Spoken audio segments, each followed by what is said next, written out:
This podcast is brought to you by Craft Beer and Brewing Magazine for those that love to make and drink great beer. To learn more or to subscribe, visit beerandbrewing.com or find us on social media at Craft Beer Brew. For years, G&D Chillers has chilled the beers you love, partnering with 3,000 plus breweries across the country. They're proud of the cool partnerships they've built over the past 30 years. They know brewing doesn't stop at 5 o'clock, and nor do they. G&D uses quality components, expert craftsmanship, and constant innovation. With 24/7 service and support, your brewery will never stop. Remote monitor your chiller for simple and fast access to all the information you need, providing you with the peace of mind your operation is running smoothly. Reach out for a quote today at gdchillers.com or call to discuss your next project. Also, this episode is sponsored by BSG and their partners at HVG, who bring you the very best in German hops, including Amira, the latest from their hop breeding program. With its classic hoppy, slightly herbal, and zesty lemon aromas, it's the ideal hop for those looking to capture the traditional flavor of a classic German lager. Visit bsgcraftbrewing.com to learn more. And if you hear Old Orchard mentioned in the brewing community, don't be surprised. The flavored craft juice concentrate blends from Old Orchard have shipped to over 46 states. Their new brewing customers often mention discovering Old Orchard through the word-of-mouth recommendation of another brewer. To join the core of Old Orchard's brewing community, learn more at oldorchard.com/brewer.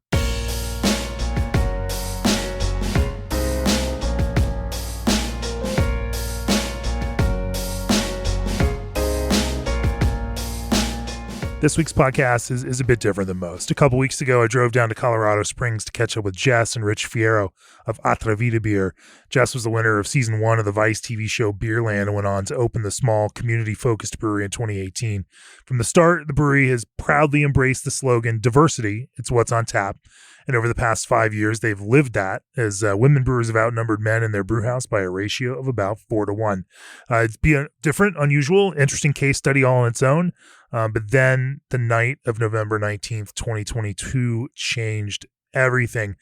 Jess, Rich, their daughter Kassy, and her longtime boyfriend Raymond, and some others were celebrating a birthday at Club Q in Colorado Springs when a gunman attacked the club, killed 5, injured another 19, before Rich, who retired with the rank of major after 15 years of service in the Army, charged the gunman, disarmed and subdued them, and almost certainly prevented more deaths. And it was an act that the mayor of Colorado Springs described as heroic. Raymond, unfortunately, was one of the 5 shot and killed by the gunman. But that incident isn't what this podcast is about. In this episode, we discuss what happened after, before and after, for that matter. Jess, Rich, Kassy, they all worked and still work for the brewery. And so, of course, Atrevida, they're small business owners. There isn't some magical mechanism that automatically keeps your business going when a tragedy like this occurs to you. The outpouring of support for them was intense. The backlash was also intense. Suddenly they're thrust into a spotlight while also having to process such a traumatic personal event. And now, of course, if for those of you who've followed their social media know that there's a small subset of people who purported to want to support them, who've been engaging in various forms of harassment over something seemingly trivial as a delay in shipping T-shirts. But as you'll hear through this episode, Jess and Rich, they're special people. Our conversation covers all sorts of subjects, from brewing creative beers that connect through diverse flavors to running a values-centered business and managing a business after trauma with all the ups and the downs that come with it. Their story, it's an incredibly inspiring one. And I think it reflects the absolute best values that our world of craft beer hopes to project. Before we get into the conversation, take your brewing to the next level with AccuBrew's revolutionary fermentation monitoring system, now predicting specific gravity. With AccuBrew, you'll have precise control over the fermentation process and ensure consistent, high-quality results. Their cloud-based app and compact sensor work together to monitor specific gravity, fermentation activity, clarity, and temperature. AccuBrew is CIP ready and designed to stay out of your way. Their set it and forget it solution streamlines systems and processes, confirms consistency, and helps detect problems before they ruin a batch. Join the AccuBrew community today and experience 24/7 peace of mind. Visit accubrew.io to learn more. Also, brewing is currently one of the most innovative, adaptive, and fast-paced industries in the world. With consumer demand shifting from the latest and greatest trends, it can be difficult for production teams to keep up with the requirements. The ProFill series of rotary can fillers from ProBrew are accelerating plant production everywhere. These can fillers run at speeds between 100 and 600 plus cans per minute while achieving precise and consistent filling volumes not achievable by most inline and mobile fillers. For more information, visit www.probrew.com or email contact us at probrew.com to learn exactly how they can take your operations to the next level. ProBrew, brew your beer. And Tabsky QR code ordering is the future of brewery ordering. With Tabsky, your customers can order and pay for their beers right from their phones by scanning a QR code on the table. Get rid of lengthy lines and increase check size by up to 30%. Tabsky is free for operators and integrates seamlessly with popular payment systems like Clover and Square. So why not join the future of brewery ordering and give Tabsky a try? Learn how you can get started today at Tabsky, that's TABSKI.com. Now, here's my conversation with Jess and Rich of Atrevida Beer. Welcome to the podcast, Jess and Rich. How you doing? Thank you. What we want to talk about in this episode of the podcast, is everything from how you brewed beer, how you have approached a flavor-forward way of connecting with diverse craft beer audiences through flavor, how here in Colorado Springs, a decidedly conservative community with the Air Force Academy here, and a large military community. Not that military is necessarily always conservative. I'm a military guy myself. Yeah. Exactly. And I think, so we want to overcome that stereotype also. But, also home to a number of evangelical organizations, headquarters and whatnot. Colorado Springs, in terms of Colorado, is, politically a very conservative place, relative to the rest of the state. And you all have, gone out with a pro-diversity message from the very start of this brewery.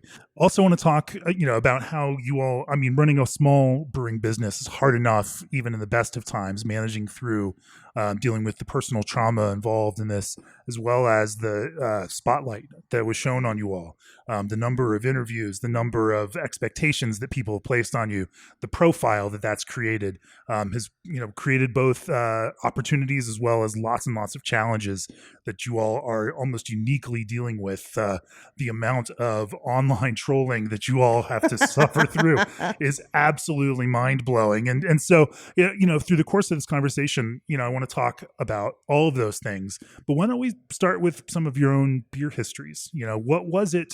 How did you all connect with craft beer? And what then got you excited about brewing beer? So we actually lived in Germany. Through our military travels, we landed in Heidelberg, Germany. We were out there for just shy of about 6 years, 5.5 years, something like that. I was never a fan of beer. I was a big wine person, tequila girl. So we go to Germany and, you got your liters of beer out there and you're in the mecca of it all, right? That's if you know beer, that's where you want to be.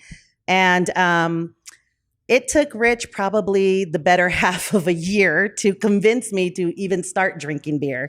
Well, let's be honest, right? It's a €1.50 for bottled water, and I think it's a €1.25 at that point for a glass of a tall pint of beer.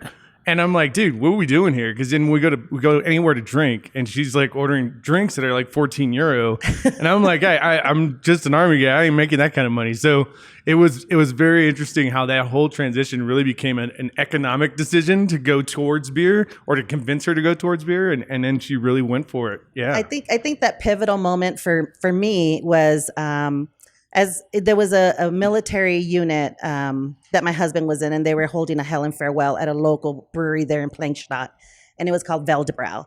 And as part of the function, the brewer came out and they gave us a back of the house tour, grain to glass, what it took to make a beer, and I remember looking at everything, all the shiny equipment, and I looked at it with such a naive and just very trivial kind of thought process, where I looked at it and I was like, oh my God, I can totally do this, right?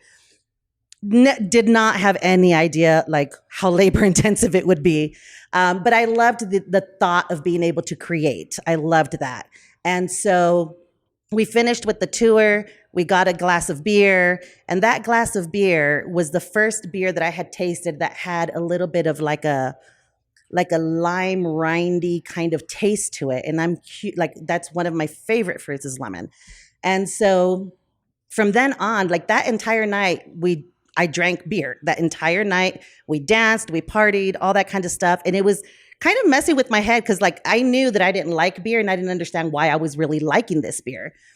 From then on, we kind of caught that bug, right? And so I wanted to go and explore, and Rich would take me to all the breweries out in, I mean, listen, I didn't have the palate. If I can go back with the palate that I have today, that would be fantastic. Sure. Because I'm sure I turned, made an ugly face or turned a blind eye to some of the most fantastic beers out there. I mean, we had beers, all the best beers in Germany, Belgium, Czech, like everywhere, Italy. And I kind of call it my Bruniverse over there. That's really, really where I learned to love beer. And over there, it's still very family oriented as well. So you get to talk to the brewers, you get to go back of the house, you get to kind of pick brains. And I really took that same idea and brought it back here to Colorado. We ended up in 2007. I believe he got his stateside orders for Colorado Springs. Yeah, but just to touch on that family thing, like it's huge. I mean, in Europe, the whole family goes to the local brewery. We were dancing to Santana cover bands out in the middle of Germany, right? And it was just an atmosphere, a vibe of community. And I think that's where for us craft beer kind of separates itself from big beer because that's about business. And craft beer, even though we're all trying to make a dollar, I understand that. It's about community. And for us, that was very, very relatable. And that was us as a family. That's what we dig, right? We're all about service. All of us have been. Yeah. Yeah, for such a long time in America, alcohol and the consumption of alcohol has been seen as it's a grimy bar, adult, dirty thing right. That old men do in dark spaces. Yeah. Versus this kind of, of working into the fabric of life. And alcohol being something that you consume in moderation and responsibly, but do it in this this environment. And I think that's what it is, because when we were out there, I mean, and we're drinkers, right? I mean, we drink, and every fest that we went to, every bar that we went to for the better half of 5.5 years, I mean, not once did we see a bar fight. Not once did we see people being ugly to each other. It was just so. You raise your pint, you prost, and let's move on. And people would just gather. They would come and sit with you, and you didn't know them. But by the end of the day, you'd plan your next brewery with them. And it was just such an incredible feeling. That's really what I love about craft beer, because we do have that same feeling here. I learned about the purity laws out there. So then we came to, my husband got his stateside orders for Fort Carson here in Colorado Springs. And I remember one of his buddies telling me, because they knew at that point that I was getting really into beer. And one of his buddies told me, "Oh my God, you're going to the Napa Valley of beers." And I was like, "What is that?" Right. And so we come over here, and my first love and passion was cosmetology and barbering, makeup artistry. And so I went and enrolled in Paul Mitchell, the school. And I actually was in the middle of doing one of my color formulations, because that's really where I excelled. I loved cutting and barbering and all that. But I loved color formulation, which is ironic because I hate math and science and chemistry and always failed at those things. But this is where I excelled. And so at one point, once I had finished school, I had I was in the middle of doing a color formulation for a client. And I had one of my coworkers there, and I just looked at her kind of, being facetious, I guess. And I told her, I was like, I'm going to mix this color so that she has to come back to me. Someone can do it. Someone can get close, but it's not going to be exact, right? She's going to have to come back to me for this color formulation. And so I did that. And, we both kind of laughed it off. And as I'm whisking the color in the bowl, I'm going, oh my God, I can totally fucking do this with beer. Why can't I do this with beer? And that's kind of where both my worlds kind of collided a little bit. Now, during 2007 to 2009 or something like that, we started, because here at that time in Colorado Springs, there was only a handful of breweries. Sure. There was 5. There was about 5 breweries. And this was one of them. So Great Storm, it was Great Storm before it became Atrevida, right? Yeah. And so it was Great Storm, Phantom Canyon, Bristol, Red Leg. Red Leg had opened in 2012. That just opened, yeah. So when we got here, there was 5 breweries, and Smiling Tip, which was KB's at the time, was the one we would go to, because it was the only one on the east side of town where we lived. Yeah. And that's where she one day randomly goes, "I want to brew," and we were just having a beer, and I'm not kidding you. The brewery, the first Smiling Tip or KB's, whatever you want to call it, it was about as big as this room. And so the brewer is standing on the other side of the table with his brew system next to him, right? It was a half barrel. and I mean, we're like sitting there with Biff, and Jess just randomly goes, "Hey, dude, I want to brew." And he's like, "Nah, you don't want to brew. It's ugly, it's dirty." And she's like, "No, I don't care." Like, and he's like, "Well, you got nails, you do your face, no, that's." She's like, "No, I'll what time?" And he goes, 7 a.m. next day, right? And she got up, showed up with her notebook, and then Mark was the brewer, right? Yeah, Mark was the head brewer at the time, and I mean, in all honesty, previous to all of that, we had been doing brewery tours up and down the Front Range. Like, we brought all our cousins from San Diego who are craft beer connoisseurs, and we were rolling like 14, 15 deep in every brewery. And we have some of the most amazing pictures. But the best part of that is that you were doing your research. Absolutely. And we were in Verboten when it was still a thing. And Grimm had just opened up. Like, Grimm just sold right now. Yeah. Like, there's so many things that have changed, right? Because even Smiling Toad, he's finally retired. Yeah. He's done. So we look around and we grew up in this weird changing experience. Because, I mean, typically you thought of beer in Denver, Boulder, and Fort Collins, but not down here, you know? And so it was one of those things for us that was really, really cool. We kind of fell in love with it. She told me, we were sitting at a bar or one of the breweries, and she goes, "Hey, by the time we're 40, I want to open a brewery." And I said, "Well, first of all, you don't even know how to brew, but you're learning." And she's like, No, that's what we're going to do. And I said, "Okay, fine." You know, by that time, I figured I'd be retired already out of the Army and everything, but it kind of didn't work. I mean, like it worked out, but it went in a whole different direction. Like, life has other plans. Yeah, but I mean, like, for us, so, and you mentioned it earlier, right? So diversity is a big thing for us. And so while we're doing all these tours and we're going up and down Colorado and we're going to breweries, whenever we visited out of town to see my brother or whatever, we'd stop at breweries because it's a great place just to gather, relax, and catch up, right? So we were doing that and we kept looking around and going, "Hey, we're the only ones in here that look like us." But we'd go back to San Diego and there was a ton of us in the breweries. So we would see the difference of how the cultures were almost like separate. And we were like, "Dude, that's not cool, man." You know, Latinos love to drink. We love gathering. We love community. And that's what breweries are about, right?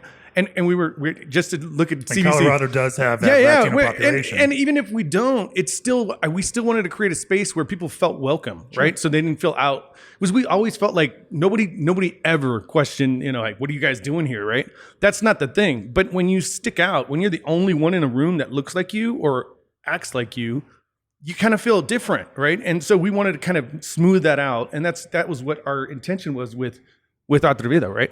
And so for us, that became our mission, was like above and beyond beer. It was, we want to make a space where people like us felt comfortable. Not this is our spot.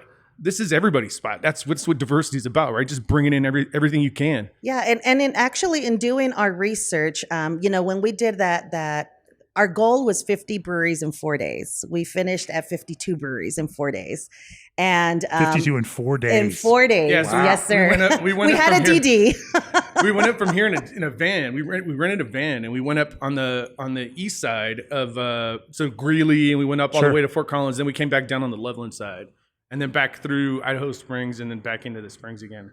So yeah, we kind of did a big giant cigar, if you will, of all the breweries. And at that point, it was pretty close. 50 is pretty close to what was out there. You know, there was, at that point, I think there was only 200 something in breweries. And I don't know what the hell we're at now. It's got to be over 550. I mean, the first night was a little bit of a shit show because we were all, you know, kind of reunited and together and stuff.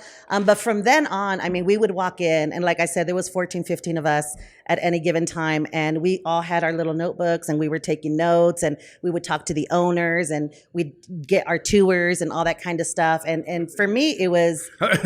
Wits End, that was one of our favorites. End, and Verboten, they really took care of us when we showed up. Yeah. Because it was...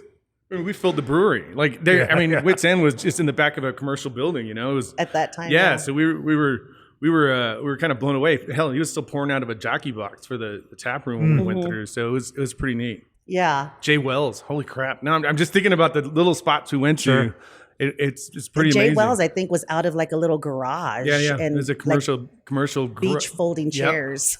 And he had his brew system were oil barrels, like just barrels, drums. Okay. And His beer he had was solid, converted though. them. The beer was solid. He's an engineer, so he just made himself a system, and it was really, really cool. Yeah.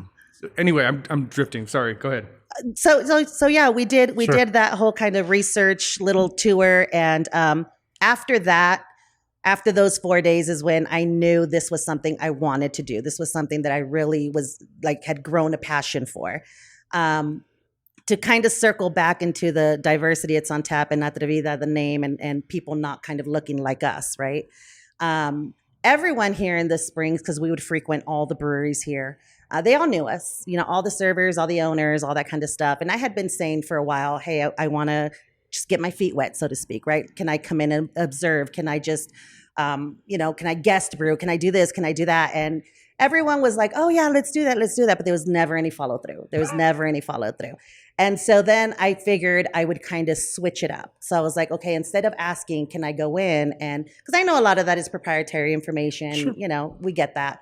And so I said, it's the spirit of craft beer, absolutely. sharing, and helping everyone all get better at this. That's one of those core fundamental tenets of craft beer, right? Well, and I think it is, absolutely. And I think that's one of the things that really helped me in my journey from home brewing into owning my own brewery was really going out there and picking brains. I would go out there, like my husband said, I would show up with my notebook. I would email the owners, hey, can I get 10 minutes of your time just to kind of pick your brain a little bit? Because I wanted to make sure that I was setting myself up for success. Now, at the same time, I could have opened earlier. I chose not to because I was scared. Sure. I was intimidated, and everyone around me is going, you brew good beer. You got to do it. You got to do it. And I was like, listen, if I open up a place and the only thing I'm selling is the beer I'm making and no one buys it, like I'm screwed, right? And not only am I screwed, but my ego's just torn to pieces, right? And so it's a personal thing, that with craft beer, it becomes very personal to you. She always said it's integrity. Her integrity's in a glass, right? Yeah. So it for me that stuck. There's a few things she said that really stick. That part, and I'm just gonna say it because I don't want to forget.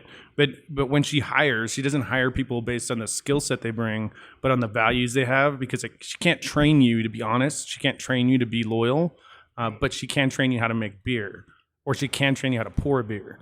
So those are the things that like the values and it, like because you mentioned that earlier, the values based kind of business. It's values based. It has nothing to do with like this race or that race or this sexual identity or whatever you want to do. We don't care. I mean, I went to war so that people can do what they want, right? And the fact that we're here kind of pigeonholing folks, I think that's what she's really brought out. I mean, she's got a brewery of all women, but at points we've had men brew back here too. It is not exclusive. And that's what we get a lot of here, and a lot of those trolls you're talking about. It's about they look at us as exclusive, and we're not. We're inclusive. That's the whole point of diversity. That's the whole point of what we're doing. She's introducing you to flavors and ideas that you may never have heard before. Well, and that's why I say it's women forward, right? Sure. It's women forward. That doesn't mean that I would never hire. I mean, I had my lead brewer Ian for 3 years, and then he went on to bigger and better things, But it's women forward, and it's giving opportunity that they otherwise wouldn't be given, and also being able to create that space on a professional level where they feel safe, right? Because that's a big, big deal too. We'll be back with more after this. Oh, you like wildly aromatic IPAs and tropical lagers? Good thing Omega designed thiolized yeast for just that reason. Thiolized yeast are a new tool for brewers to bring intense guava and passion fruit aromas out of your malt and hops. And wait, there's more. Omega yeast makes yeast to order with a consistent 1-week lead time, ensuring peak freshness and reliability. Also, keep your brewery running smoothly with 5-star chemicals. Their cleaning solutions are specifically formulated to meet the unique needs of breweries, ensuring that your equipment stays clean and free of harmful bacteria and contaminants. From cleaning fermenters to kegs, they have a solution for every step of the brewing process. Use 5-star chemicals today and taste the difference in your brews. And ABS Commercial has been a full-service brewery outfitter for over 10 years. They're proud to offer brew houses, tanks, keg washers, and small parts to brewers across the country, as well as equipment for distilling, cider making, wine making, and more. They know the ins and outs of the brewing and installation process and can design the perfect setup for you. whether you're just starting out or looking to expand. Contact them today at sales@abs-commercial.com to discuss your customized brewery needs. ABS Commercial, we are brewers. Now, back to Jess and Rich. You all are not alone in this. I'm going to hire good people, and I'm going to train them to be the brewers and the servers, and bartenders, beer tenders that we want them to be. In fact, I've, over the course of the last 6 years of the podcast, spoken to so many excellent world-class brewers who've come out of the front of house side and then moved into that back of house because they love beer. They wanted to make beer, but they didn't necessarily have that brewing education. They were great workers, and someone took them under their wings and helped them become those brewers they wanted to be. And this is not a cheap. It's not a cheap hobby, right? No, so like I get it. If I'm a kid making $14 an hour, trying to make it, I don't have the money to go buy a brew house system for my a home brew kit and all this other stuff, unless I can build it. Jess has taken that opportunity. Every single one of her servers so far has come to the back of the house and learned, and then stayed brewing. Taylor, she was one of our first customers, and she's now a brewer. And those are the kind of things, when this incident happened, the shooting happened, when we first opened, we were going to open with 4 people, which is really all we have, because there's 5 of us, but 3 of us were in the shooting. Kassy was at a broken knee at the time. So we were going to open with the 4 of us and just pray that the line wasn't too bad and we would be okay. All of her previous employees showed up, went right to the back, dropped off their bags with their spouses, men, women, didn't matter. And friends from roller derby. And they all showed up and started pouring beer. So to me, like that thing that everybody says, when you build a business, you're trying to build this family. It's more lip service. She did that. Like that's a hard thing to do, to get your previous employees. I mean, from hadn't been here for a year, almost 2 years, walk right in the back and start helping. Didn't ask for a dime. Didn't ask for anything. When we told them, "What are you doing?" They're like, "I'm helping you. We're doing this." And that was for us like the blessing of. That's the payback for investing in your employees, investing in people. Because at the end of the day, a beer is a beer, right? And I've always said that. I said the last 5%, the last 2%, that's the brewer. And that's that soul, that heart, that something that you add to it. If you're having a bad day, your beer's coming out like crap. It's just the way it is, right? And so she's putting people in positions to where they feel that they have a voice. And these are young women that, that probably never even thought they would be brewing beer, and now they are. I mean, Tasha, her lead brewer, she used to work at Great Storm as the game night lady, right? And now she's a head brewer, or lead brewer. Lead brewer. So I just watched that progression over the last 5 years of a business, and it has nothing to do with the beer. It has everything to do with the people. And that last 2% gets you past the trolls and the anger and the hate and all this other crap. That's what we live for. That's what we do in craft beer. I brought this up at CBC. I'm like, I feel like craft beer is drifting from its core. And its core is a bunch of folks standing around a kettle, watching a boil, and then drinking beer and trying to figure out what's next, right? What's the next step? How do we change it so it's ours? We're losing that to, hey, how do I make more cash?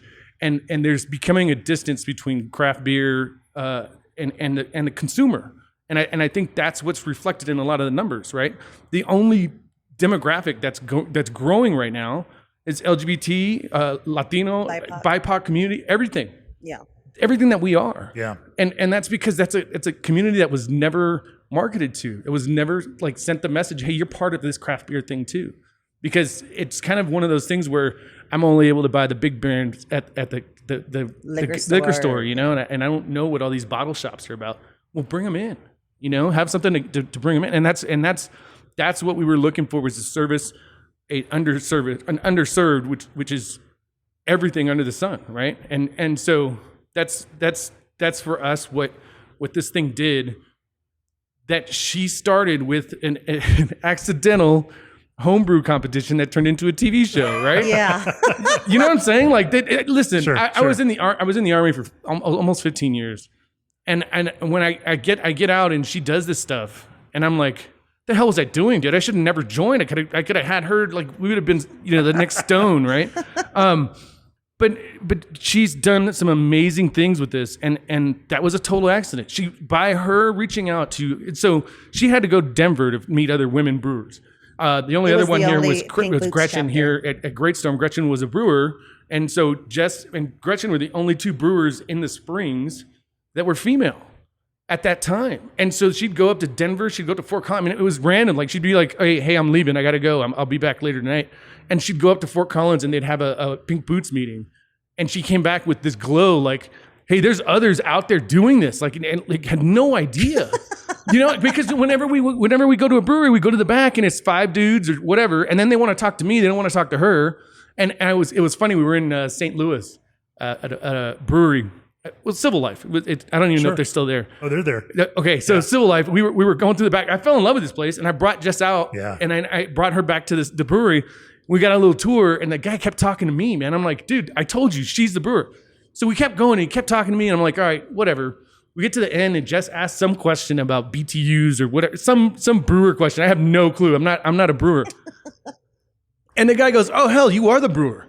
And she's like, dude, I've been telling you this the whole time, right? And it's not his fault. He's just never seen it before, right? And so that's where, for us, it's been really cool. And it's challenging for her because she's got that, we hear it all the time. Oh, she was playing that woman card. She's playing this card. But what is she going to do? Change her skin? And you can't, that's who she is.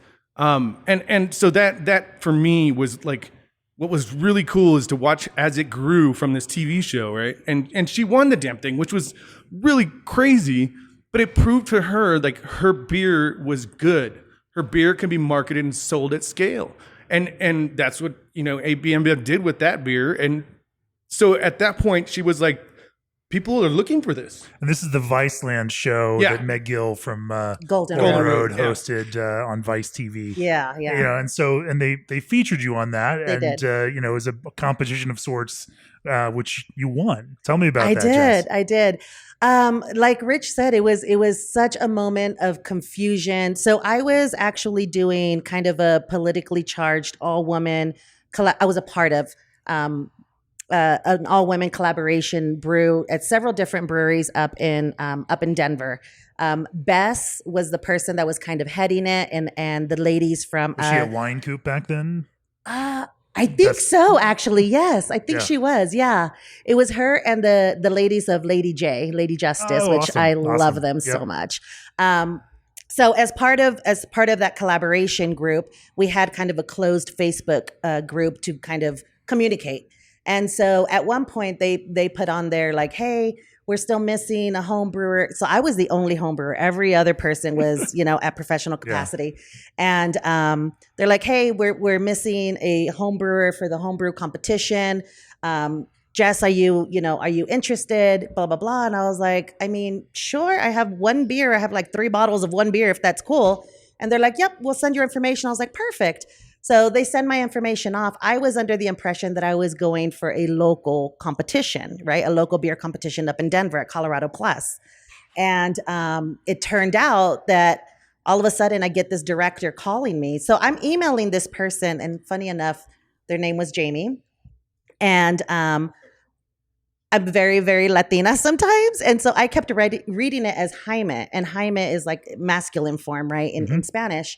And so this person kept emailing me and signing off as Jaime. And I was like, what the crap is this? Because they were asking me like crazy questions. And so, give me your history of brewing, give me this. And I was like, this is like a different competition, right? And so at one point, I'm typing, because the beer that I entered was called, eventually ended up being called Doña Neta. Which was a tribute beer to my grandmother, my late grandmother. And it was a tamarind beer to guard with some back-end spices. And so this beer was very, very personal to me. And the tamarind, the recipe that I used for the tamarind was the same recipe that I used to do, that my grandmother taught me to make candies out in Mexico. And that was her way. Like we would make these candies and then we'd go out and sell them in the community. And everyone regarded my grandmother as Doña Neta. For me, she was Nana Neta. And, but that was her way of contributing back to her household. And I just remember being so embarrassed because, oh my God, I'm not going to go and sell candies on the street, and that ultimately ended up being the winning beer. And it served as kind of the catapult to opening up my own brewery. But that entire process of, okay, so let me backtrack a little bit. I had gone through the entire questionnaire. I had told them about my beer. I answered all the questions and they were super excited. And then Jaime goes, hey, we'd like to set up like a Skype meeting Skype. There was no Zoom yet. A Skype meeting just to kind of message you right now, right? Just to kind of get a gist for your personality, blah, blah, blah. And I was like, okay. And I didn't really know how to respond. And so I told my husband, I was like, this guy wants to do like a Skype meeting. That's weird. And he was like, well, babe, just do it. If it gets weird, close the laptop. And I was like, all right. So, he's like, I'm going to call you 5 minutes before Skype, kind of give you the rundown. And then we'll do the Skype meeting or whatever. And then we can just go from there. And I was like, okay, perfect. And so I get on he calls me and it's a lady. And she was like, hey, this is so-and-so from Vice. And I was like, who? And I go, oh, I've been talking to Jaime. And she was like, no, we don't have a Jaime. I was like, I'm so sorry. I was like, what's your name? She was like, Jamie. And I was like, oh my God. I was like, okay, I'm so sorry. I'm completely confused. And so I started asking her questions. I was like, I'm not super like, what's going on here? Is this for the Colorado Plus deal? And she was like, oh, no, you have no idea what you entered. And I was like, no. And so she starts telling me it's a homebrew competition. Meg Gill's the host. Viceland is the channel that it's going to be airing on. And it's basically, seeking out the best homebrewer of 5 different states for season 1, which I was a part of season 1. And so in season 1, it was California, New Mexico, Colorado, Hawaii, and New York. And so they had thousands of entries in each 5 of those states. And then what they did is they would narrow it down to like 5 different people that they were going to feature from each state, and then pick a winner from one of those states as a finalist to go back out to Golden Brewing, and then do another 3 days of competition in front of another 3 different judges, and a brewery filled of people that just kind of get to stand up and give their personal opinion on your beer. And then from there, the winner's chosen. And so I had no idea. I was like, oh my God, I don't even know how old this beer is. It's like I started getting super paranoid. But I was like, you know what? We'll go through the Skype thing and see what happens. I might not be a match for them. And so we did the Skype thing. They loved it. They were like, okay, we're going to get back to you. I'm going to send this to the producer and the director and blah, blah, blah. And I was like, oh my God, this is wild. And so then it started settling in, and I was like, I'm not going to do this. There's no way. Like TV, number one, no. They also said, we'll be there on Thursday, yeah. right? Like, and this was on Tuesday. And we're like, well, wait a minute. And when you want us to brew beer in February in Colorado Springs? Yeah. Are you kidding me? Like, everything's frozen right now. There's no way. And source tamarind at that. Yeah. Unreal. Yeah. But I mean, long story short, my daughter was really the person who pushed me. And at one point there was a phone call where they wanted to come and feature, like come and do some B-roll and interview and watch me brew at my house. And I was literally in the middle of saying no. And my daughter, she's like my little mini me. And my daughter goes, oh yeah, I'll do it. Thank you. And hangs up. And I was like, no, like, what did you just do? So I'm like frantically trying to call this person back. And they ended up calling me back. And I was like, I'm so sorry. She was like, oh, it's okay. We lost connection. I'm going to forward this. I'm so excited you're going to be a part of it. And at that point, I'm just like, jaw to the floor and knots in my stomach. And I was like, shit, I got to do this now, But it ended up being, I ended up winning the competition for being the finalist for Colorado State, and then winning the competition for season 1. And I was the only woman brewer on there. There was another married couple out of Hawaii, wonderful people. She was kind of the visionary, but he was the brewer. But to be standing up there as a finalist, number 1, for the state of Colorado, number 2. Sure. A Latina, a woman with a Latina influence or Latin influence style of beer. It's a big deal. Like, they had to explain to folks what tamarind was. And I was like, that's weird to me. I grew up with tamarind, right? And I never called it tamarind. I called it tamarindo because that's what I grew up calling it, right? But when I won, I always cringe a little bit when people come in and they're like, oh my God, I saw you on Viceland. I'm like, no. I mean, they did like the tightest shot on my face. And I was just like in the ugly cry and my face was all contorted. But you know what? I mean, it was all worth it. And there was so much going on at that time because my mom had just had her surgery for breast cancer the night before. So I almost didn't even go up to the show. So our family lives in San Diego, California, and the show was the final tapings were being taken place at Golden Road Brewing there in LA. Sure. So I ended up driving up like at 3-something in the morning, getting up at 6-something the next morning to start filming, and like the whole ride was super, super wild.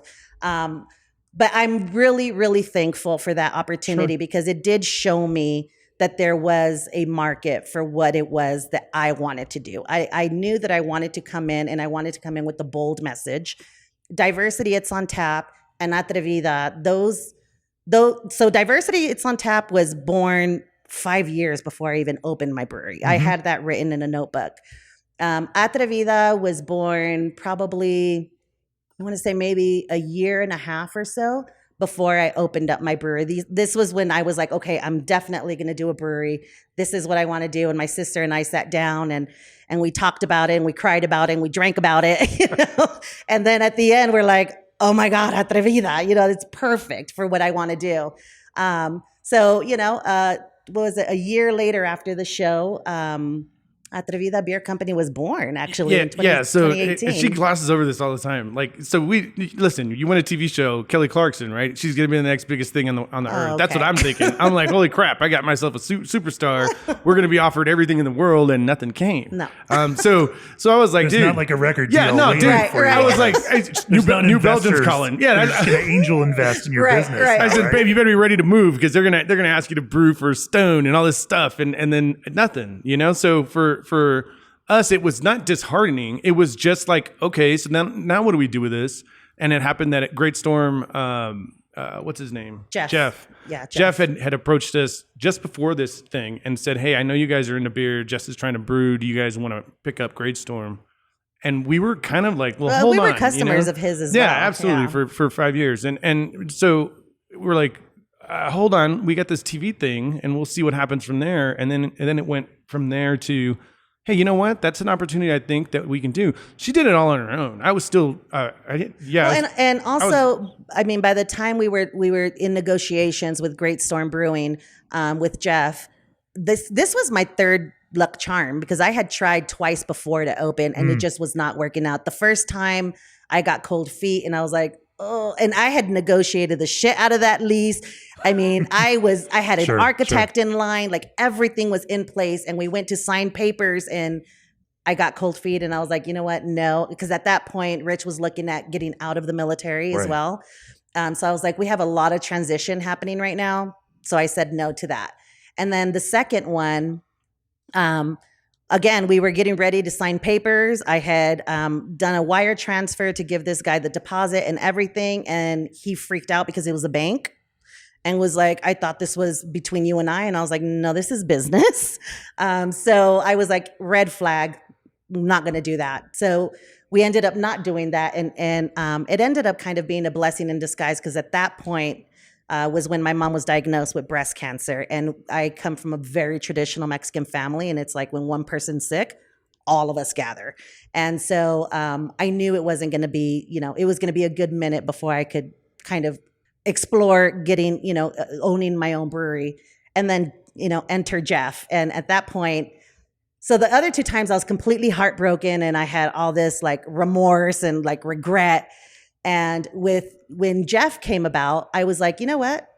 Screw it. If it works, it works. If it doesn't, it doesn't. I'm not going to cry about it. I'm not going to stress on it. And lo and behold, here we are 5 years later. So yeah, it's crazy. It was very crazy, but it's a wild ride. Yeah, and honestly, a turnkey brewery was probably the best way we can do this. I don't know how these guys do it. They go millions into the hole to start a brewery. Beautiful breweries, great systems, beautiful front of the house.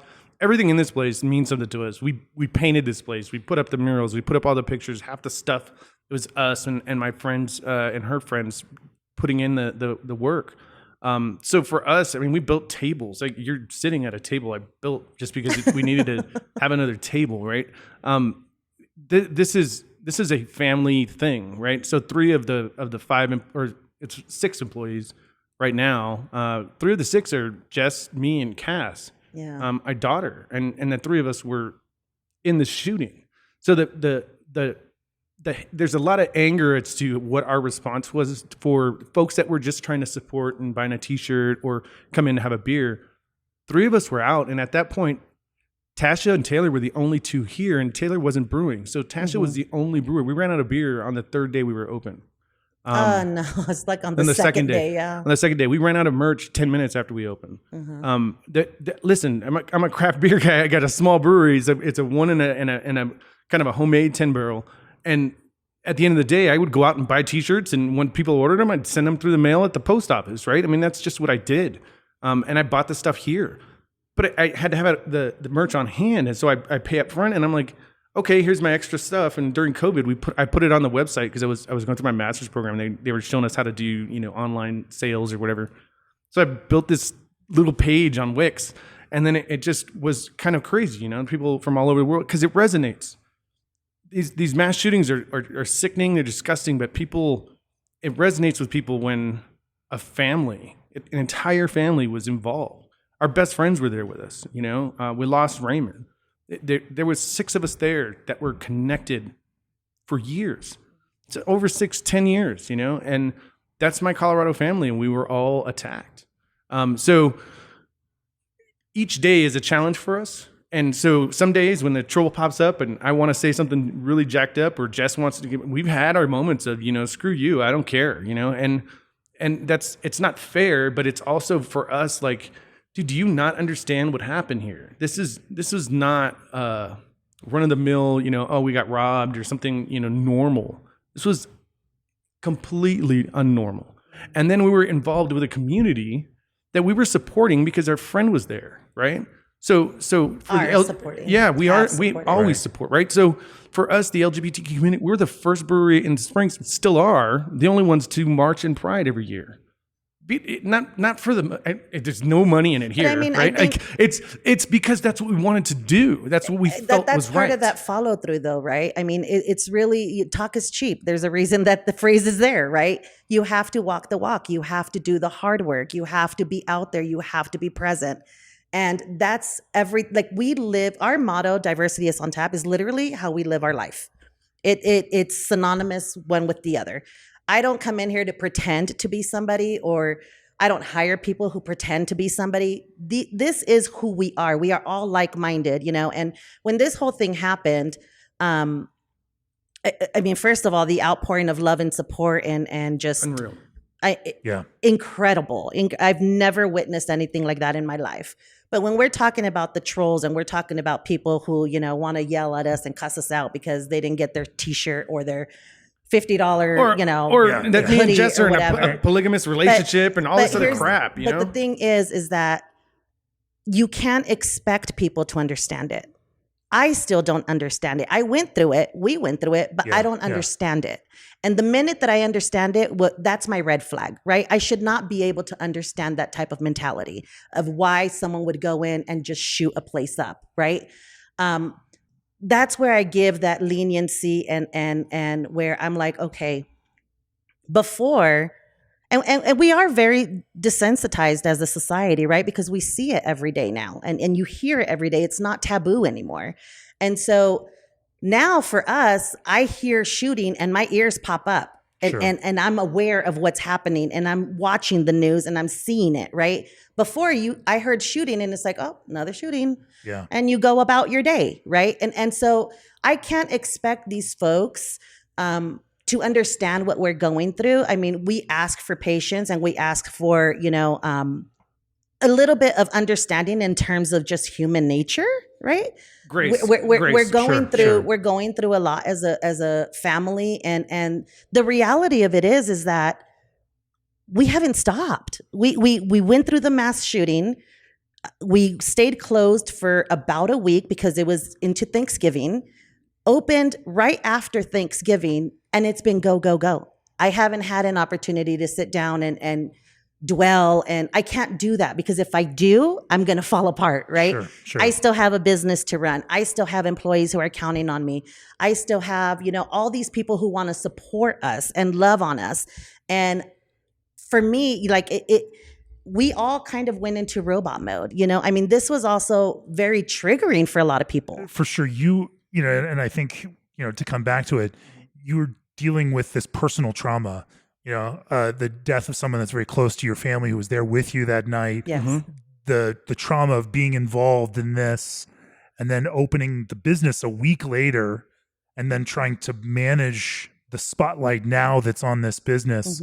Well, at the same time, it's also on us. Every member of the national press is reaching out to you. Right. You tackle the gunman. You're a hero, because all of us in media and press want to find the good side of horrible situations. We see this absolutely horrible situation. You want to find a good, like something that speaks to the silver lining, the good right? of humanity. Yeah. And that is your story, Right. is that good of humanity. But you also still, again, have this small business to run and this burden now of being a national spokesperson, and the source of all this media attention.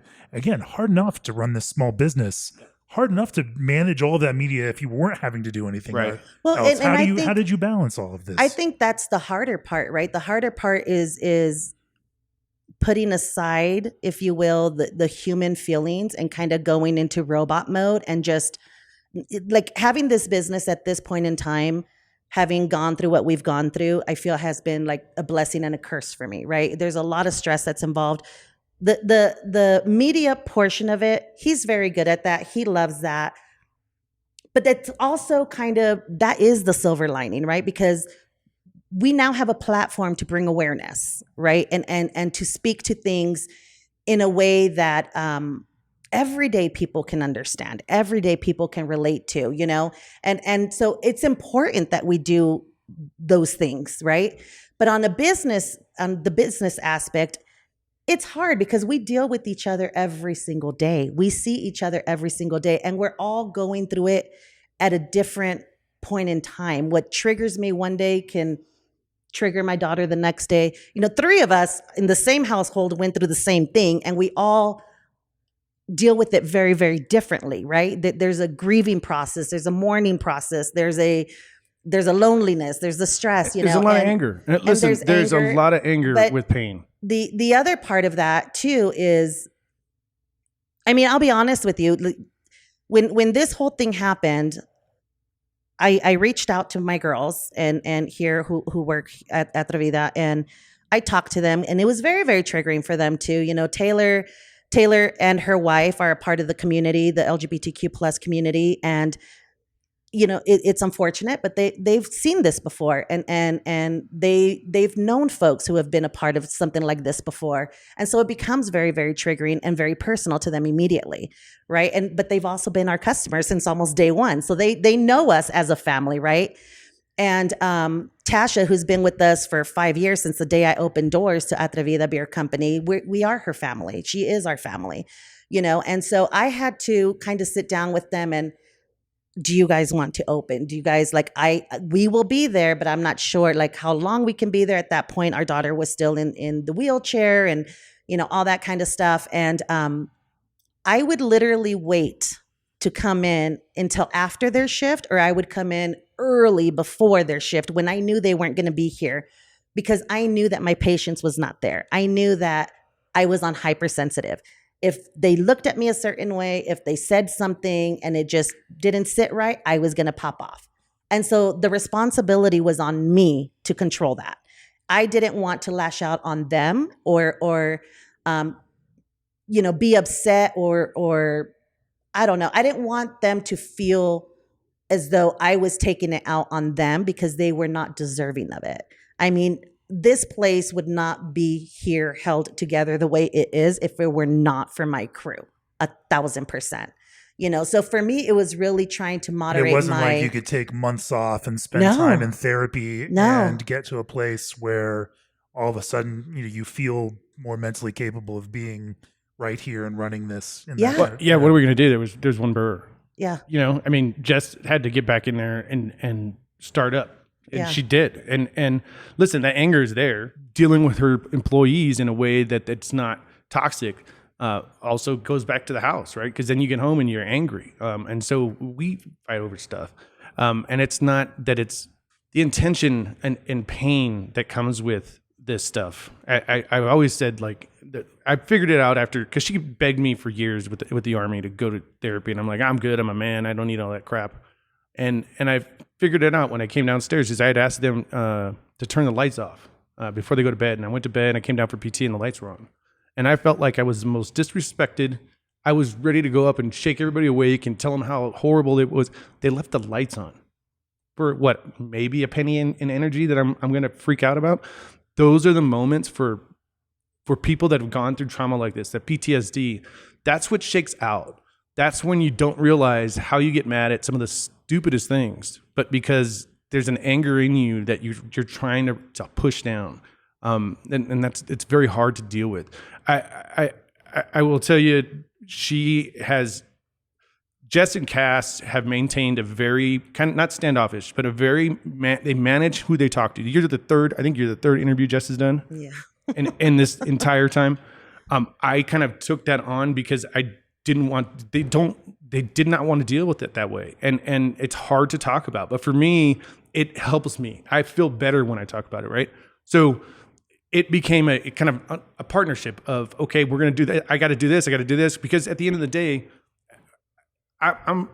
there's a group of folks that are being marginalized. This LGBTQ community is being marginalized. The same way that the BIPOC community is, right? And they're being marginalized and put in a little box, and everybody wants to hate on them. Yes. And we're sitting here like, dude, these are our friends. This is our family. What's going on? What is the problem? They're not hurting anybody, And I got it. They're different than you, but so am I, right? And so that's where I feel like people need to see a veteran, one, who actually cares about people and is not about kill, and just wants people to get along, right? Freedom is what it's all about. And that's all we've been begging people to do, is be nice. I don't know how to solve the gun problem. I don't know how to solve mass shootings. I don't know how to solve anything. I'm just some dude. And my opinion really doesn't matter. I mean, I got it. I'm on Facebook. Who cares? You know what I'm saying? Like, let people feel like everything matters. Their opinion has to be out there. I don't have that.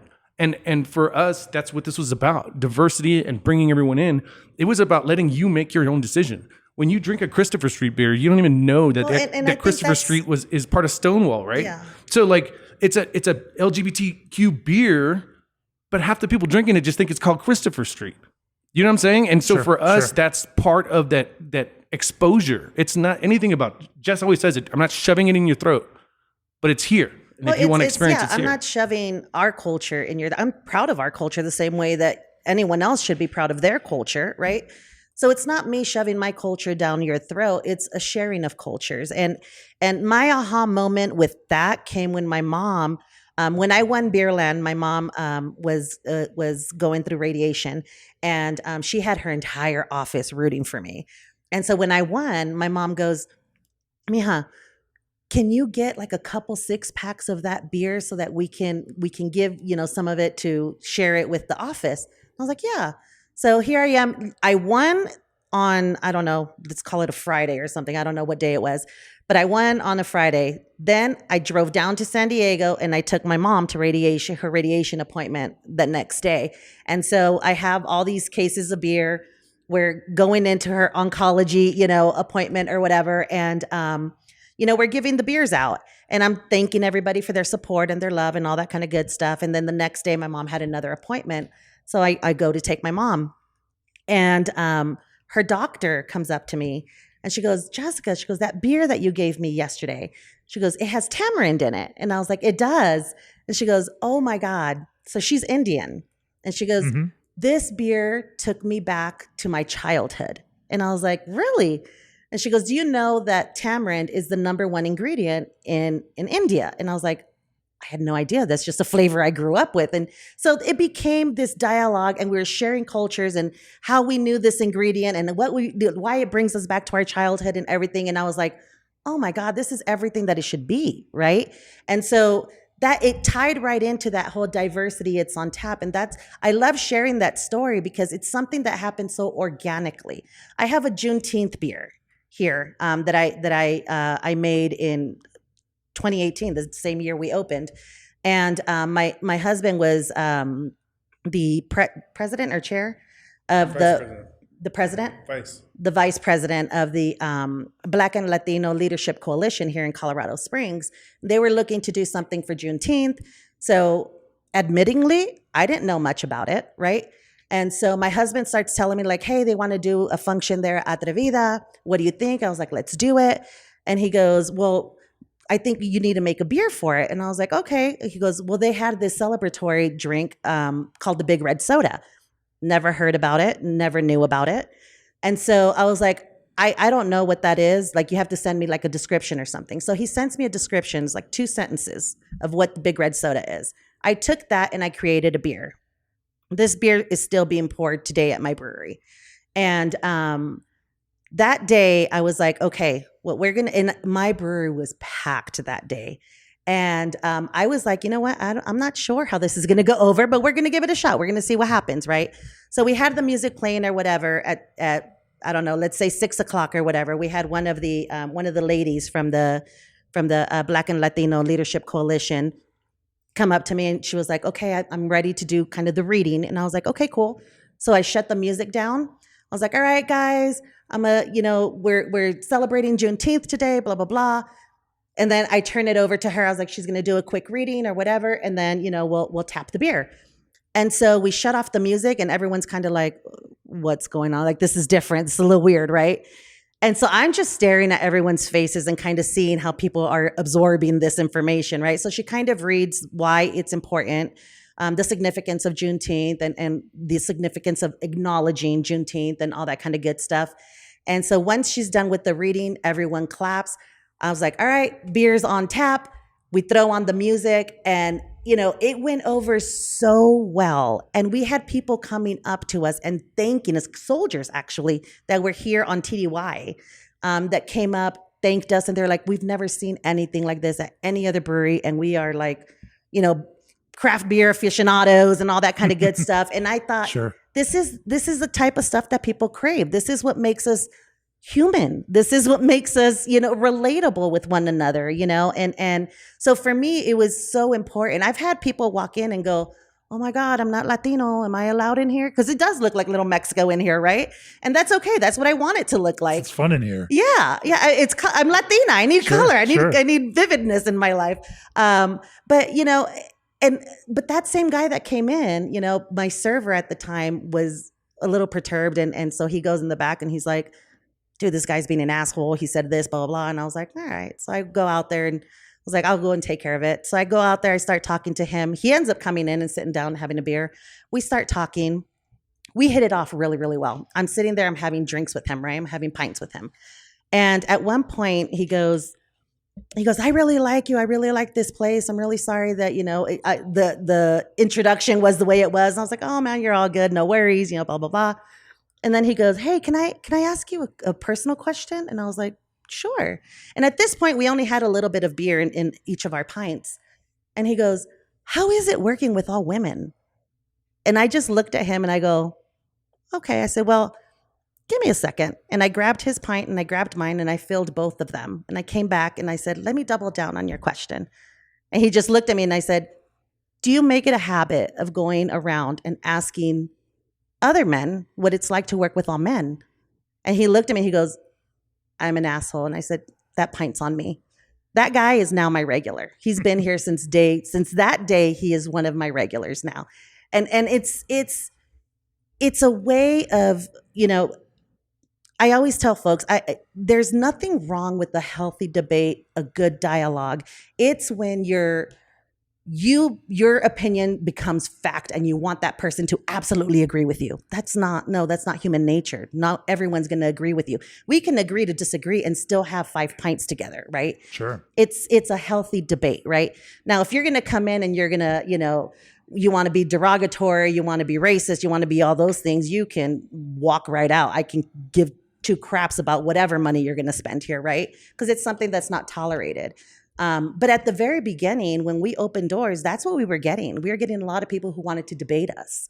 We were getting a lot of folks who were like, well, what does diversity mean to you? And I'm like, what do you mean? There's only one, there's one definition. I don't understand. I don't have my own definition for diversity. I didn't create this word, right? It's how we live.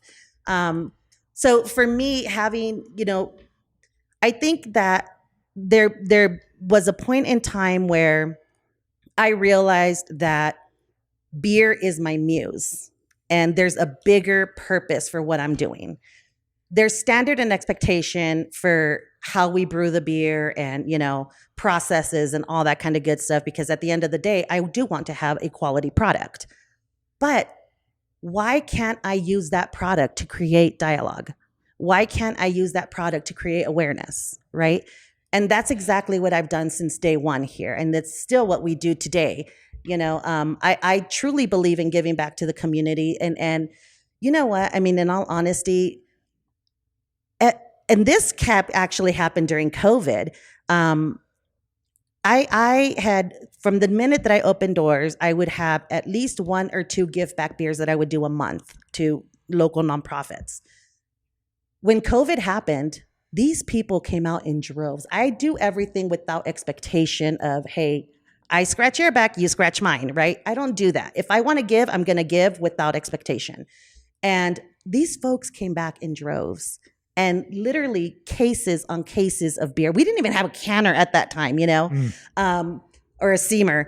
And these people came out and they supported us. And then when Club Q happened, I mean, that just times 100, right? I mean, we had folks globally that were reaching out to us. But one of the most, we were talking about silver linings, one of the most heartwarming moments was how many people from the industry reached out. How many people, I had owners that were emailing me, calling me, hey, Jess, I will send my brewers down there. You guys stay home. Mental health is important. I will pay for their labor, have them sign NDAs, whatever. We will have people serving beer for you. I had locally here folks that were donating because we ran out of kegs, literally giving us kegs of their beer. Hey, don't shut down. Keep your doors open. Let me know if you need more. Like, this is the industry that I love. This is the industry, like, it kind of reignites your passion. You're like, oh my God, yes, that's why I got in this. That's why I'm in this industry, because it is a family-oriented industry, and we're all small business, and we know the hardships of what small business is already, right? I mean, a lot of us are still trying to climb out of freaking COVID, right? A lot of us are still trying to recover from that. And I mean, people were doing road trips as a crew, like a brew crew coming out here, swag on swag on swag. I mean, just spoiling us with love and gifts and cards and notes and support. Like, it was incredible. And it was just like, it was a very, very poignant reminder to me of why I love what I do and who I do it for. Definitely. It was, and it still is. I mean, people are still sending us stuff in. Yeah. I mean, look, I made it a point, and Jess and Cass, this is hard, especially for, I mean, Ray was really close to both of them, right? And that was her boyfriend and her dreams of probably being her husband at some point. So for me, I took it as a people sending us letters, people writing us, anybody that left a return address on anything they sent, I'd send them a thank you note. And it was me. I wrote all of them. I mean, I probably wrote 1,000 of these things, but it meant something to me.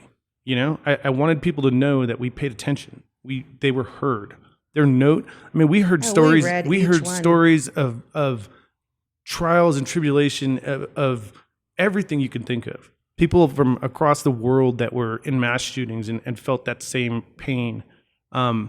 We met a couple from Uvalde that lost their daughter and their niece in the school, and he looked at me and goes, "Rich, I was outside. I was trying to get in and do what you did, but couldn't do it. How do you deal with that, right?" And so they've become friends, and we've kind of bonded with folks as best we can. We're doing all the media and events and all this stuff is really just, it's noise for us to kind of get through the day, get through the week, get to the next event so that you have something to kind of work towards. But at the end of the day, man, this is a very painful, ugly thing. We are struggling just like anybody else is, and along with all the folks that were there with us that day.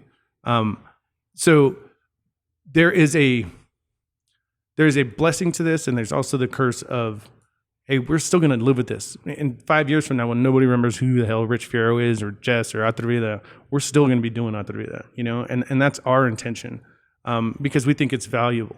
We could have opened in El Paso and Denver and probably been a success from the beginning, but we chose to be where we live and be where maybe this is something that was needed. We didn't see it here. There wasn't a market. There wasn't, you don't walk around the Springs and see tons of Mexicans hanging out. This is not LA. This is not California, where we're from.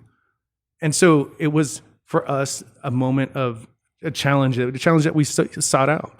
And I think that's what resonated with people, because when they go to our website after seeing, whatever XY media thing, they go, holy crap, these people have been doing this for a while. This is like, they actually, there's pictures of us at Pride before all this stuff, right? Yeah. I'm doing a Pride event tomorrow.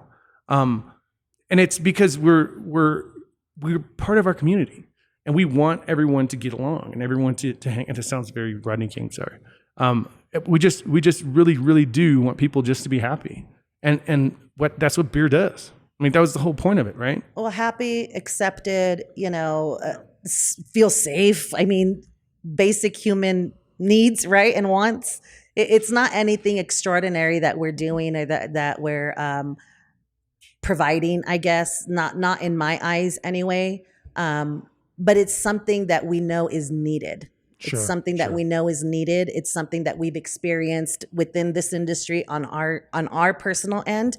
I mean, there was a point in time where we were frequenting, a local brewery here. And so the server knew us really, really well. And we had walked in one day after work, and we were going to go and have a couple beers. And he's like, hey, Rich, Jess, how you doing, blah, blah. And so we go up to the bar, we sit down, grab our pint. He's like, oh, man, there was another couple in here earlier that was, I guess they had met us at another brewery, at a function, beer fest, something. And they were asking him, they're like, oh, my God, this couple comes in here all the time. And he was like, I don't know. He's like, I have a lot of people that come through these doors.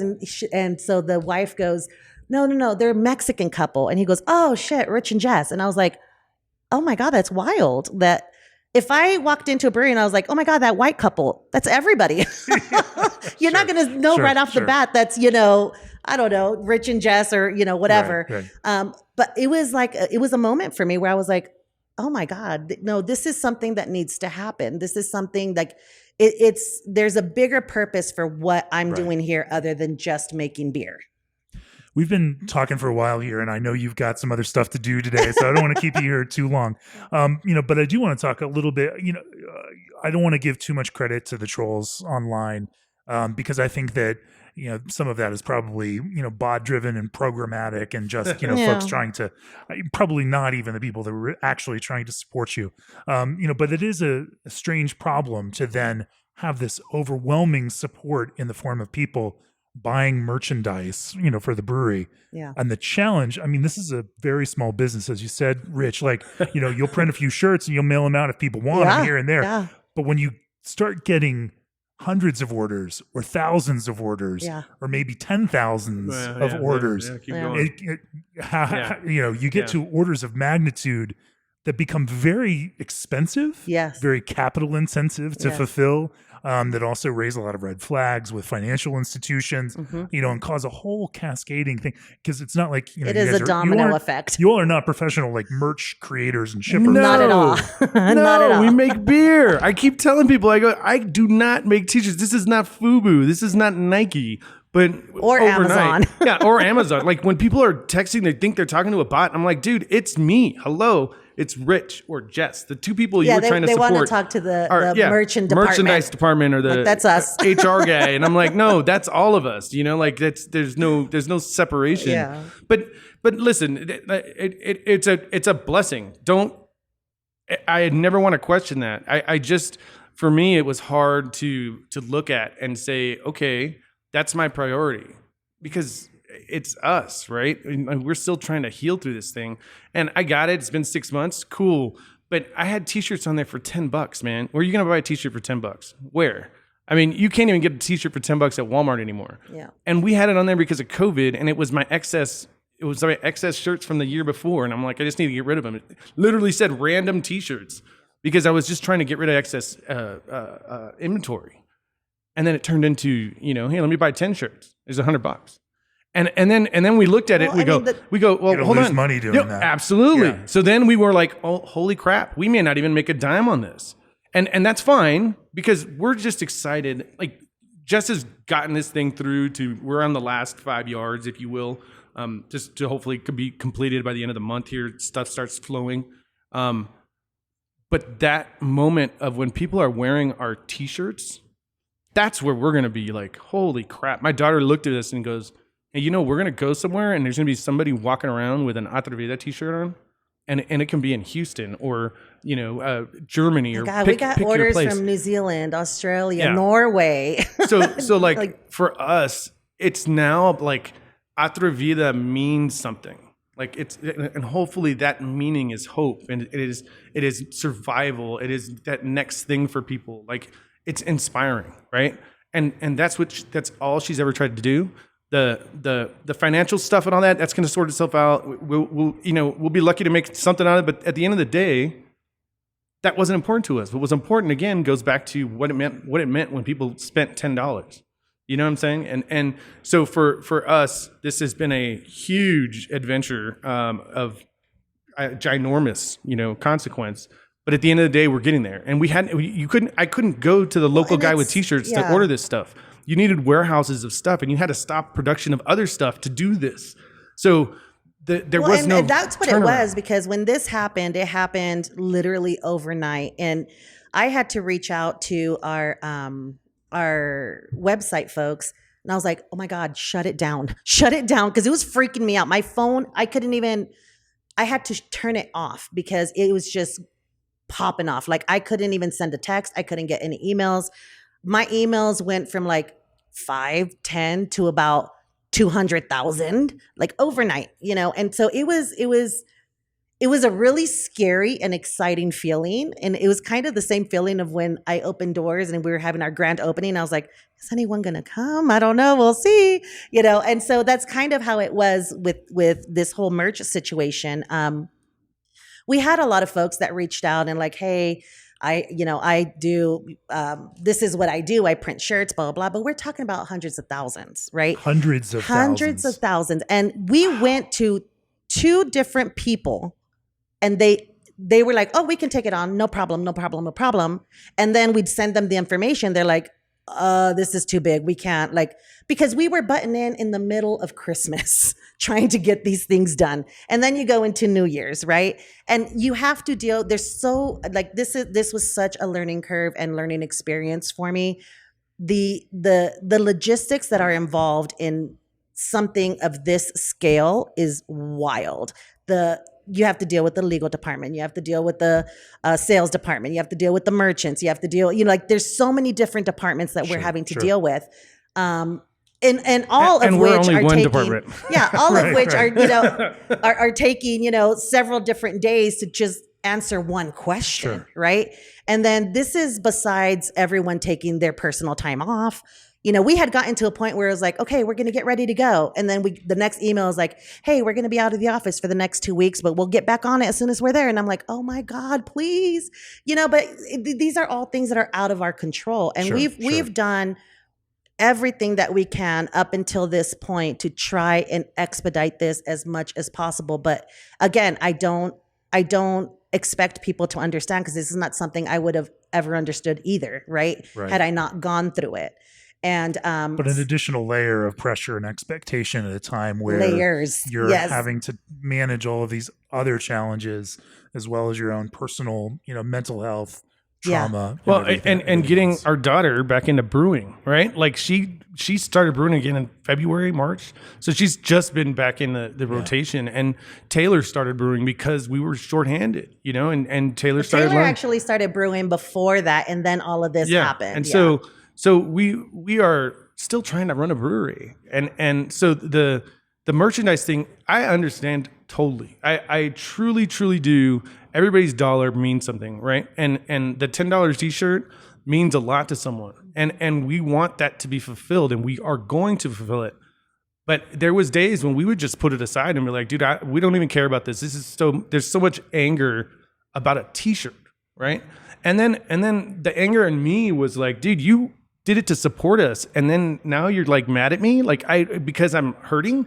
You know, it became personal, and that's not how business works, right? So for me, there's a lot of push off. I don't want nothing to do with this. And Jess is she dealt with this. We were in DC for the State of the Union, and we're taking a call from another merchandiser trying to figure out how they're going to do this. And we're literally sitting on the steps of the Capitol, you know, and so enjoying one moment that we probably never will have again in our lives, right? And I'm blessed for that. Like the State of the Union, are you kidding me? I'm just some little kid from San Diego. So she. And we're in the Capitol, we're meeting folks and doing these things. And then we have the ability and a platform to hopefully make people happy. And we're not letting this anger kind of get to us as much as we can outwardly. But at the end of the day, like I said, think, and that's what it is too, because it's if you're going to be angry at the company and you're going to be angry at me, you're going to be angry at Rich, that's fine. I'll take that. I can deal with that. I've dealt with worse. I've been called worse, you know. But when you start calling and yelling and threatening my employees, or you start threatening us, you know, there was a guy that was, you know, he named off our street. How are things going on so-and-so, you know, street? And I'm going, that is a direct threat. That's really creepy and scary, right? But these are the keyboard warriors, right? This is what they do. This is what they thrive on. But mind you, this is real for us. So the shooter's mom called here, right? She called and threatened here. Like, so this is not like people think this is, you know, it's all a joke. It's cool. I can say F you to these people. We still have legitimate threats out there for us as a family and as a business. Like, this is not a joke, and it will continue because she is still out there. She's not, it's his mom, right? And God knows, they're, from what we've seen, they're not the most, you know, refined group, and it's scary for us, you know. And I got it. Ooh, the big, what are you scared of? I'm scared of everything because it's my wife and daughter, right? I always tell dudes, because dudes ask me this thing a lot. They go, you know, wish you would have had your gun that night, right? I go, no, because my wife was on the other side of the wall. My daughter was 6 feet away. I would have been spraying into a dark room with music and everything else. I would have been just as bad as the shooter. So there are things that in reality we're still dealing with as humans. It's very real. Yeah. That is very real and is still a threat to us because we happen to have a business. We didn't go in on November 19th. It's my second 9/11. I always say, because I said this to the shooter. I go, on a 9/11 in 2001, so 9/11/1, we got changed forever going to war as a family. We went to 4 times, we deployed. 11/19/22, my second 9/11 backwards, was that night. Because now as a family, we're battle buddies. When I came back from war, I didn't go live with my battle buddies. Even if I was in the barracks, like somebody's PCSing, somebody's going to leave, you're not going to be there forever. Every day we walk in with as shooting victims in our house, all 3 of us. And so that's that intensity of where we're at. There is nothing that I could say to make anyone happy. We tried to post things and I got it. People are like, hey, you don't respond to things. You don't, we can't. It's hard enough to remain calm, but when somebody is so angry at you, you just stop. And so Jess will post the thing. We just posted a thing and sent it out a bunch of emails, and you know, all of a sudden you get back some. And listen, I sent out 111,000 emails, right? I think that's what I sent out, something close to that. I got 300 back that were like, screw you.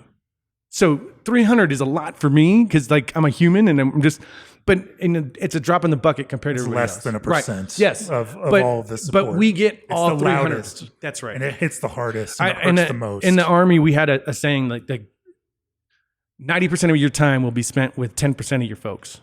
And that's really where we're at right now with this merch thing. And thank God we're close. 90% is 0.01% of your folks. Yeah. So for us, we're like, it's very intense and it's very, sure. We're just happy that hopefully people are going to be wearing our t-shirt. And at the end of this, if we make $2, cool. You know, we don't care. The ABS was gracious enough to bring us down there and they're helping us out, right? With the Bruces, they literally incredibly. Yeah. Christy. Christy looked at we met at CBC in Nashville, and Christy was like, I need to get you on a better system, because we explained to her what we have, Sure. and she's like, no, we're fixing that, and she followed through, and we were like, there's no way, this is not possible, and it's not free, nothing's free, right? But they are doing a generous, like, hey, we're going to cover some of this stuff for you, and those are the things that in this community that give you hope, right? Especially when you're in a dark place and you're like, oh my God, how am I going to do this? She's got many offers of people to put stuff into, different grocery stores and all this stuff. Sure. And we have a steamer for one can at a time. Yeah, I mean, it's not even like a crowler machine. No, it's just a 16-ounce steamer, right? Yeah, Like we're like, It's like dude, the single October steamer. Yeah. she had an order for 400 beers, and I watched this team for almost 4 days. All they did was steam, and so it's an arduous task for a small brewery, and we are still a small brewery, and So honestly, you have a lot of steps now to take from a back end and production side to even get this brewery to where it can meet the expectations of the people that want to help. Yes. Right. They want, or even just to enjoy the beer. Just to enjoy the beer, right? right. Like, regardless of this, she already had half of the deals that she's got going on were already in place before the shooting happened. Yeah. All it did was make everybody go, "Oh my God, we got to do this now!" Sure. Like, and we're like, yeah, that's not a thing. But at the end of the day, we still have expectations as a business to grow and to become something bigger. And I always told her, a beer is a beer is a beer. You know, you can complain about a Corona and you can complain about a Bud Light or whatever you want to drink, but at the end of the day, it's still a beer, right? And that's all you're drinking. What are you paying for? You're paying for that last 10% that comes from the brewer, And if you want to spend the money on craft beer because it ain't cheap, then you're paying for what integrity she puts in her glass, or what integrity Bristol puts in their glass, or you name your brewery, right? Well, I mean, and we're at the height of, I mean, everyone has economic power, right? And so, especially here, I feel like in Colorado Springs, Colorado as a whole, people are very conscious of where they spend their dollar, right? And rightfully so, they should be. And so when he says it's just beer, everyone can make beer, he's absolutely correct. There was a point in time where I was like, you know what? I'm not competing with beer. I'm competing with, they have musicians, they have entertainment. We don't have those things, right? So food. We don't have food every day. We have Domino's right down the road. You can order in, but I don't play the food truck game. I stopped that a long time ago. So for me, it becomes about the experience. It becomes about the integrity of the business, the message of the business, because these are things that you can't necessarily buy, but you can support with your dollar, right? And so we're always out here. We're present with our customers. We see our regulars come in. We give them all hugs. We sit out here and we have pints with our people, our patrons. They know us as people, not as, oh, the owner's Rich and Jess, and I've met them once. No, we've had numerous conversations with these folks. These are folks who are giving to us, and they're a part of our community. And that's what I mean about being present, right? And that's exactly what I fell in love with in Germany, was the fact that anyone can join your table and you're just like, oh my God, bestie. You know what I mean? Like it's a really, really cool feeling, and it makes you feel like a part of something, right? Yeah, You're a part of something, and you become relatable. And those are the things that I really love. And yeah. Well, I'm glad you've brought it back around that way, because I think that's what sums it up for me. You're making beer with flavors that can connect with people who may not have thought that they could connect with craft beer. Right. And you're creating an environment that allows craft beer to connect with people in a physical and an environmental way who didn't think that they could connect with craft beer. And that's the best thing about craft beer, is engaging with those audiences. Thank you all for talking with me in this. This was one of the hardest conversations that I've had here. And just listening to you, talk about this has been difficult for me. So I appreciate you being open and honest about that. I think, for us, the ball is in craft beer's court. you know, and, I think there are opportunities for all of us out here in the craft beer world to continue to support you all as you guys have gone through this kind of traumatic event, and are still in a lot of ways living through this kind of traumatic event. If people those in the industry want to reach out and help in some sort of meaningful way, how can they best do that for you? Usually it's email me because Jess my email is crazy. T-shirt. I know that's well, we shut that off, so that's gone. There's a donate button. That's the only thing we've got up there now. But she has literally, she's inundated with emails, and so when folks reach out and they want to do something or they want to collaborate, I'll be honest, we've done podcasts for folks that were just nice to us, and we're like, dude, let's do it. I am not one to say no. Me personally, I don't make money off of this stuff. Everybody thinks we're making money running around town. There's no money to be made. We don't want to take advantage of this thing, right? Right. So for us, if you want to contact us, email us and email me, the Rich at atrevidabeerco.com. Because the Jessica at atrevidabeerco.com, you're not going to get anything. I don't get nothing back from her until the end of the week. So if she looks at my email and goes, yeah, I'll wait, then there's probably you're going to probably end up in line. Well, Jess, I appreciate you forwarding my email to Rich. I did. He did exactly what happened, right? I was like, oh, hey, I got to go see this guy. I get a contact. She doesn't even write anything. She just forwards it to me now. But those are the moments for us that at least we're able to engage with folks, give them an explanation, and I'm hoping somebody learns something out of this stuff. They're like, we at CBC they talked about that beer for BLM. Black is Beautiful. Black is Beautiful. Yes, yeah. Kid made nothing on that, right? Yeah. He come up with a recipe. He doesn't own the brewery. Mm-hmm. He's getting a paycheck, and that's where the creativity and the recipe. You just mentioned it, like putting in your glass some flavors that resonate. She's done Thai teas and all this stuff because customers come in and go, listen, this is a tea I had when I was a kid. Can you put this in a beer? That's the best part. Yeah. And just because she's got a one barrel, she's like, okay, we'll do a batch of that. And so we made a matcha beer. We made all these different flavors, to resonate with folks because that's the flavor they remember as a kid. And that goes back to what makes food good. That's what makes wine good. It's a memory. It has nothing to do with the taste. It has everything to do with, oh my God, this tastes like this. I remember this moment. Sure. And that's what she did with the tamarind beer. That's what we're doing. We're trying to connect with people with all her flavors out there because it's hilarious when you look at it. The Chapulín beer. Colorado. So she steeps grasshoppers, adobo grasshoppers in the beer. Yeah. Crickets. But that's a thing in Mexico. A lot of people ask about that beer. And it's a different Yeah. flavor, but at the end of the day, it's bringing something new to the table. And that's what it's all about, right? Craft beer has always been about being innovative. Jess has done that with her employees. These girls all have recipes on that board. Mm-hmm. There is not, it's not all Jess. It is her and her team. And we let them know, hey, you go to any other brewery, you're brewing whatever the brewer says you're going to brew. And that would be what Jess says. Mm-hmm. And she gives them the opportunity to explore. And to me, that's what makes us, it separates us on the beer end.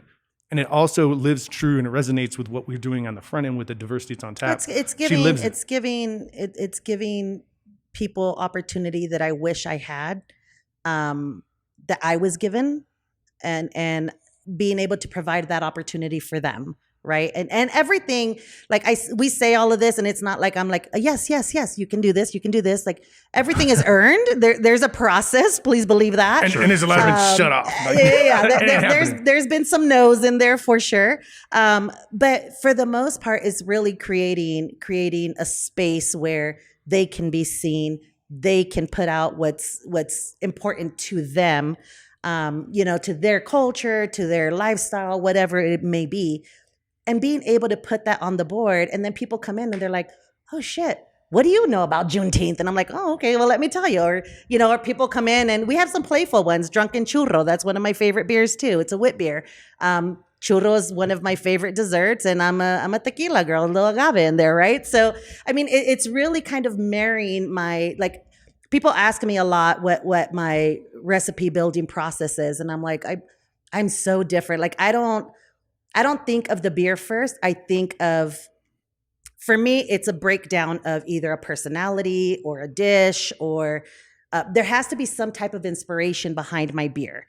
Once I have the inspiration, then I can break it down and put that to a style of beer. and then go from there into the recipe building. So it's very, very different for me. And this is the same way that I train, the girls in the back, or the ladies, I should say, not the girls, but the ladies in the back when they go through their recipe building process and all that kind of stuff. And it's funny because now they debate me. They're like, oh, no, I don't want to put that in there. Yeah, we have too many beers with that in there. And I'm like, all right, cool.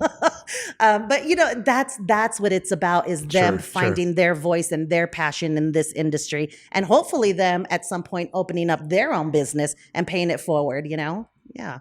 Sure. Well, before you all miss the birthday party that is next. Yeah, we tend to talk. Party. Yeah. Sorry, you're going to have to edit the crap out of this. That is perfectly okay. I appreciate you all talking with me about this. If people want to come visit the brewery, yes, you're right here in Colorado Springs. Yeah. Just Google Atrevida Beer Company. I mean, the address and all that, it's old school. Everybody's got a phone. Just Google Atrevida Beer. We're the only one that'll pop up, and bring yourself down here. We are open doors, and we love having people in from all over the place. And at the end of the day, please, keep in mind the folks that were in this shooting. If you want to donate dollars to them. These are kids that had a very challenging coming up. I always, for me, and I've been to war, man, and I still look at these kids like, dude, I don't know how you came out. I don't know how you dealt with the scrutiny and the pain of folks rejecting you like that. Or the joy of finding a place where you can express yourself, which is now closed, right? So the Springs doesn't have a gay community. The Springs has gay spots.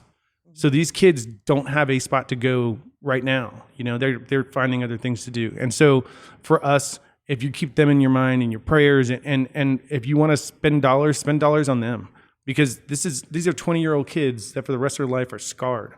And we'll have bills and things that are going to come up, and those are the things that we need to help with. We're old. We've got a business, and we're not anybody. We're not millionaires. God no. But we're comfortable and we're happy with that. So what for us, it's about making sure those around us that we're involved are able to be successful, knowing that they're going to have challenges on top of the challenges they already had. The LGBTQ community for us has opened their arms wide to it. I mean, they had a straight guy as the grand marshal for the parade. Come on. I was beyond blown away by that.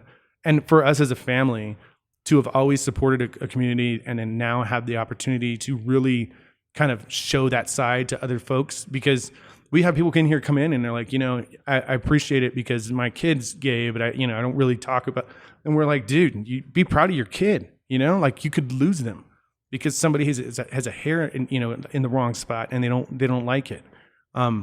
This is a huge thing, and I hope that folks can just be nice to each other. I always said that if this kid maybe had somebody at a Walmart shake his hand and say, hey, how you doing today? What's going on? Maybe he wouldn't have done this. We have no idea. But if you're that isolated, somebody saying hello kind of gives you a voice, and we used to do that in the stores. So that's something I think people need to do, is just say hello and shake a hand. That's what craft beer is all about, right? You show up at a brewery.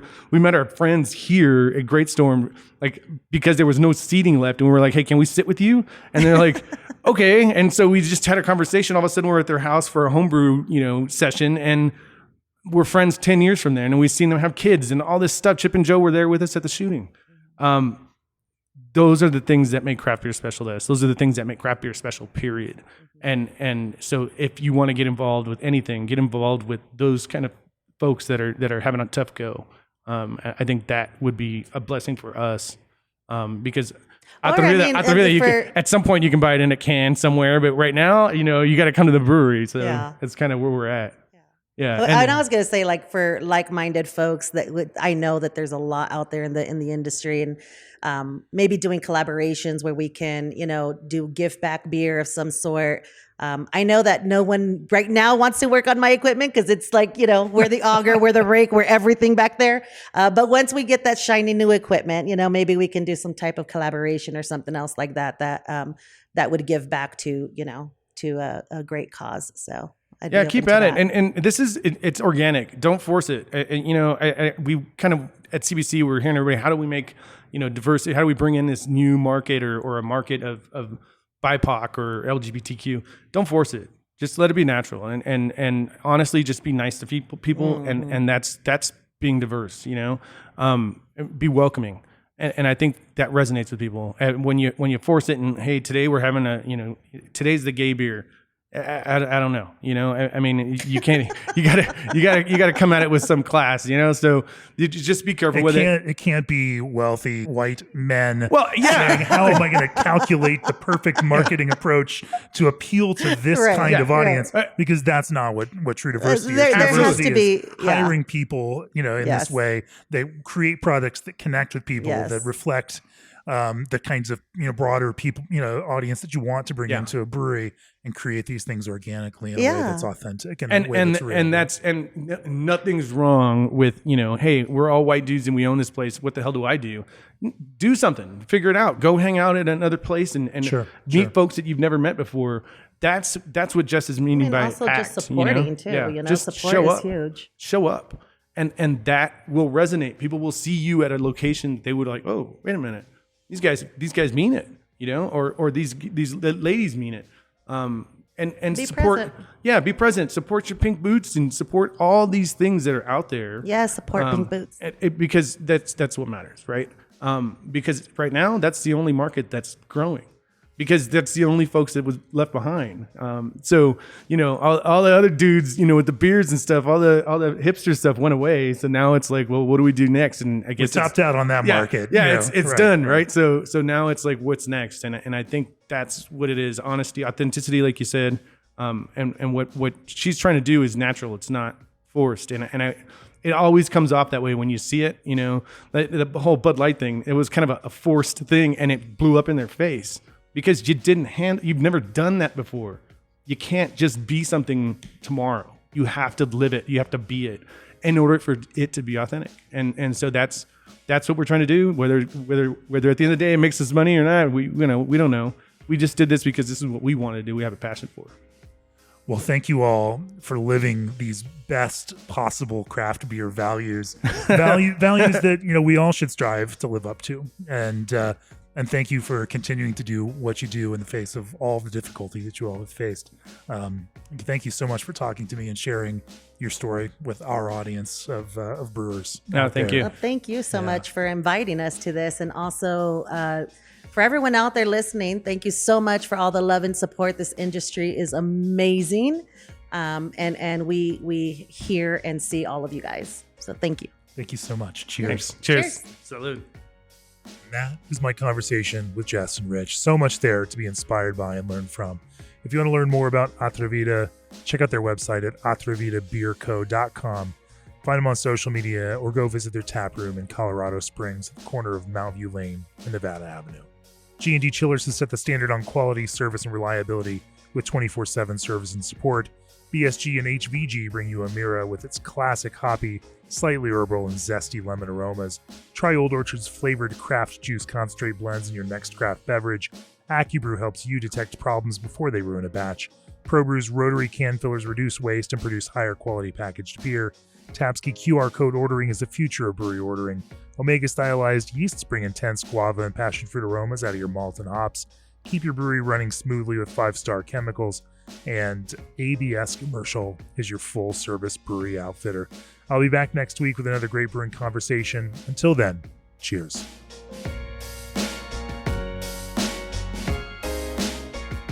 This podcast has been brought to you by Craft Beer and Brewing Magazine for those who love to make and drink great beer. To learn more or to subscribe, visit beerandbrewing.com or find us on social media at Craft Beer Brew.